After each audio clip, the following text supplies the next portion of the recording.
लोकसभा चुनाव सिर पर है। जाहिर है सभी पार्टियां चुनाव के लिए जी तोड़ मेहनत कर रही हैं। देश के दो बड़े गठबंधन सत्तारूढ़ पार्टी का एनडीए और विपक्ष का महागठबंधन इंडिया, इन दोनों के बीच बहुत बड़ा कंपटीशन है।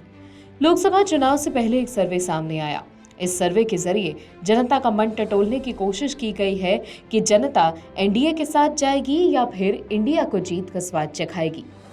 हाल ही में हुए इस सर्वे में ऐसे तथ्य सामने आए जो कि आपको सोचने पर मजबूर कर सकते हैं। कांग्रेस के साथ 26 पार्टियों ने जो इंडिया गठबंधन बनाया है वो बीजेपी के नेतृत्व वाले एनडीए गठबंधन को कड़ी टक्कर देता दिख रहा है।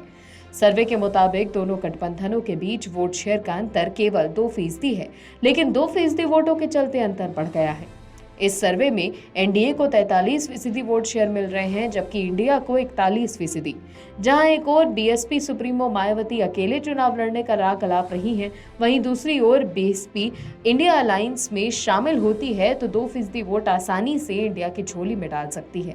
इन 2% वोटों का अंतर बीएसपी आसानी से पूरा कर सकती है। चलिए आपको ग्राफिक्स के जरिए समझाते हैं कि सर्वे के मुताबिक किस गठबंधन को कितनी सीटें मिल सकती हैं।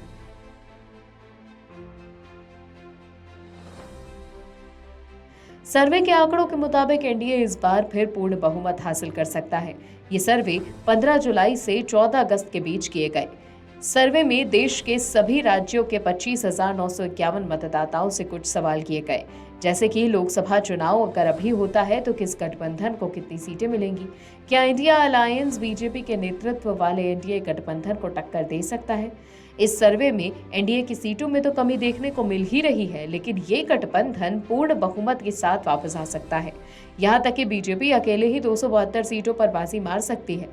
दोनों गठबंधनों के बीच जो 2% का अंतर है उसे पूरा करने में बीएसपी एक अहम रोल निभा सकती है, क्योंकि कई हिस्सों में बीएसपी का बोलबाला है। सर्वे के आंकड़ों को देखते हुए अंदाजा लगाया जा रहा है कि दलित और अल्पसंख्यक मतदाताओं का झुकाव बीएसपी की ओर ही रहने वाला है। ऐसे में अगर बसपा विपक्षी गठबंधन इंडिया के साथ हाथ मिलाती है तो इंडिया और एनडीए के बीच का मुकाबला कड़ी टक्कर वाला होगा। वहीं एनडीए के लिए मायावती बड़ी चुनौती बन सकती है। फिलहाल मायावती ने किसी भी गठबंधन के साथ हाथ मिलाने का फैसला नहीं किया, लेकिन जिस गठबंधन के साथ मायावती जाएंगी उसका पलड़ा खुद ब खुद भारी हो जाएगा। आपको क्या लगता है, क्या हो सकता है? हमें कमेंट बॉक्स में कमेंट करके जरूर बताइएगा। इसी तरह की और खबरों के लिए बने रहिए जनहित टाइम्स के साथ।